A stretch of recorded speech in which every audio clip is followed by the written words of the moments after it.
Welcome to the Real News Network. I'm Anton Warrenchuk in Baltimore. July 9th marks the 6-month anniversary of the chemical spill in West Virginia caused by leaking tanks belonging to mining chemical supply company Freedom Industries. The disaster affected 300,000 people and the story reached national and international news.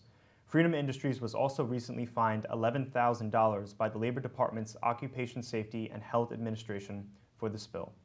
Here to bring us up to date on the situation on the ground in West Virginia, we have two guests.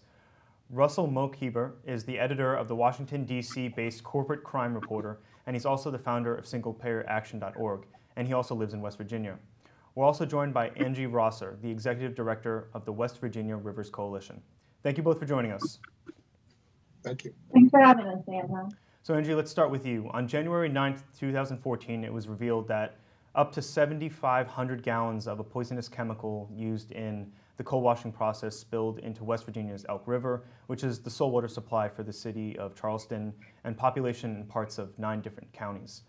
Bring us up to date. Is the water considered safe to drink now?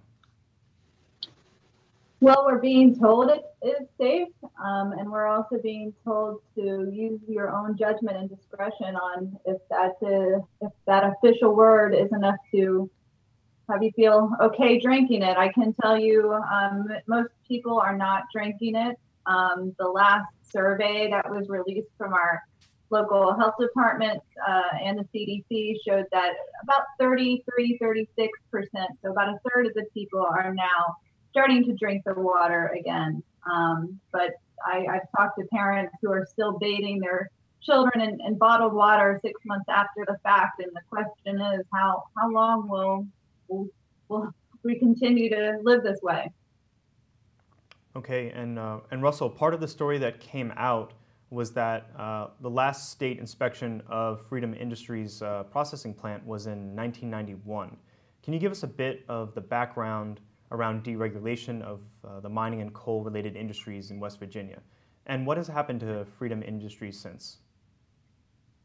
Well, just yesterday, as you mentioned, Anton, Freedom Industry was fined $11,000 by OSHA. There's an ongoing criminal investigation by the U.S. Attorney. But the reality is, and the company will be, my prediction is this company or executives or both will be criminally prosecuted. There will be a prosecution for what happened here, because this is a relatively small company, not well politically connected. But the reality is it's a broader issue than that. Both the whole political infrastructure in the state has been captured by the coal chemical fracking industries. For example, it's rare to find a politician who will stand up against mountaintop removal, which is destroying the mountains in southern West Virginia and making the people ill with birth defects and cancers and other illnesses. And I haven't heard, maybe Angie's heard, I don't hear any politician in the state speaking out against that. So there was real anger when this happened, when this spill happened, but it's been subsiding. I mean, people were marching on the water company with their bills saying, we don't owe you, you owe us. But that really has subsided. There is a push in the political realm to put independents on the ballot, to push back against both political parties which are captured. One example is here in the 2nd Congressional District, which includes Charleston. People have been petitioning to put an independent former CBS newsman, Ed Rabel, on the ballot, who wants a moratorium on mountaintop removal, who wants to get money out of politics, who wants a moratorium on hydraulic fracturing in the state. Both other candidates, the Democrat is, a former lobbyist for the Chamber of Commerce. The Republican is a carpetbagger corporate candidate. Both are, say nothing about the corporate power issues facing this state. So I think there's real hope in the political realm. There are independents running for the West Virginia House of Delegates who want to stand up to the industries. And I think that's where the hope lies. There will be legal action. There are lawsuits against Freedom Industry and related companies. There is this ongoing, as we mentioned, ongoing criminal investigation, which probably will result in a prosecution. These minor slap on the wrist fines coming down. But that's not what's going to make a difference. We have to relieve ourselves of the power the power grip on the political structure that the corporations have.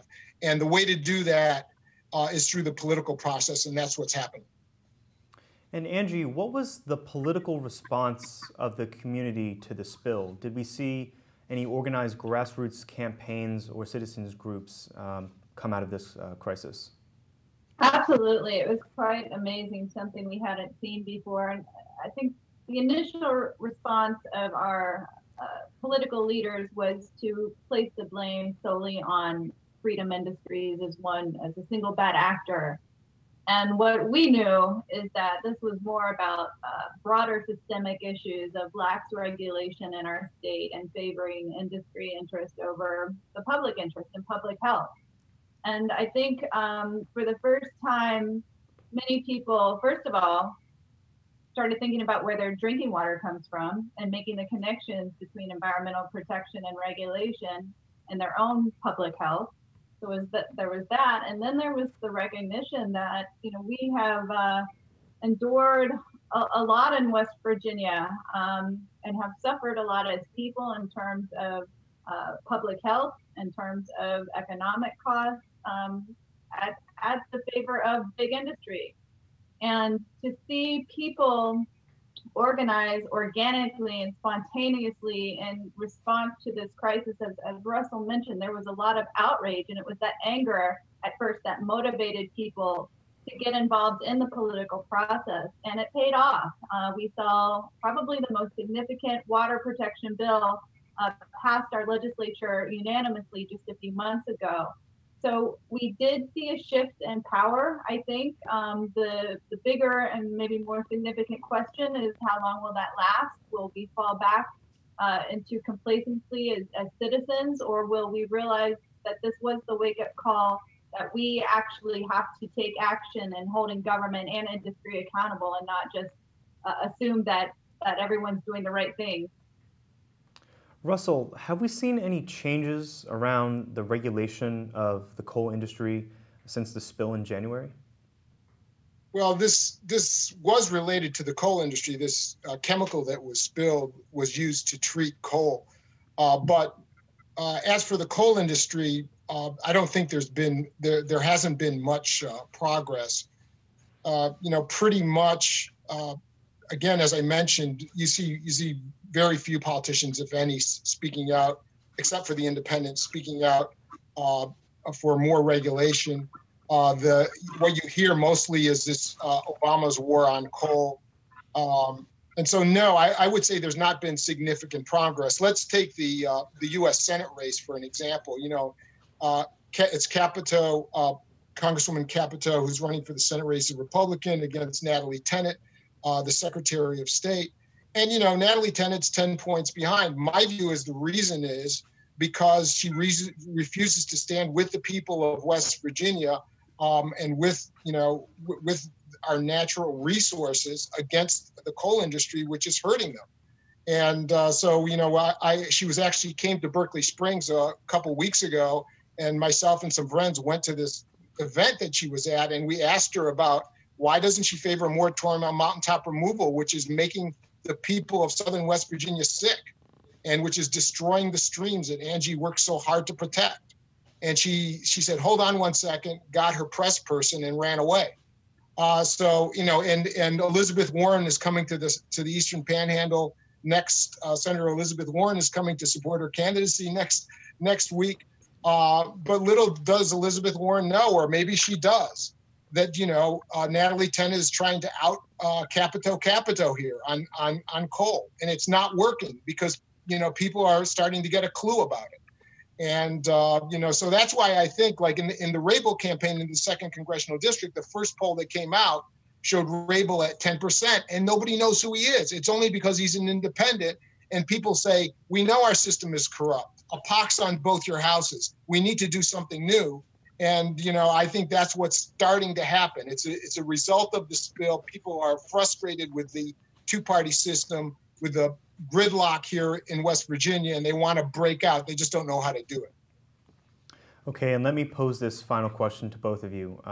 What would you say to those who would argue that more regulations hamper the growth of industry and much needed jobs, and that accidents are just a part of doing business? Angie, let's start with you. Well, you know, what's been interesting in Charleston is that part of the outrage has been among the small business community. So if you ask a small business owner about the cost of not regulating and not protecting our water, they will say it cost them business. I mean, it shut our whole capital city down for days, and still we're recovering economically. And I don't know if we'll ever get back to restoring our reputation as a safe place to drink water and come visit and enjoy. So it's a matter of perspective, and what I'm hearing from a new rhetoric among especially small business owners is that they're tired of paying the cost for big business benefits. So it'll be interesting to see how this dynamic plays out as people are starting to realize that even though our politicians pretend that coal is the biggest issue, it really only supports 3% of our workforce in West Virginia. So we have to, I think, get a reality check not only about the current situation, but also the future of fossil fuel extraction. And we've got to start being more innovative if we're going to thrive as a state. And Russell, let's get your response to the same question. Well, it's deregulation that's costing the state, not regulation. Because as Angie said, you know, people all around the country notice what happened here in West Virginia, and people don't want to live in an area where the water's polluted and when people are getting sick. We pledge allegiance, and when we pledge allegiance, it's with liberty. It's not just with liberty; it's with liberty and justice. And justice means law and order. It means also law and order and enforcement for corporate crime and wrongdoing. So with liberty and justice for all, not just liberty, and we have to bring justice back into the equation here in West Virginia. Okay, Russell Mokhiber and Angie Rosser, thank you both for joining us. Thank you, Anton. Thank you, Anton. And thank you for joining us on the Real News Network.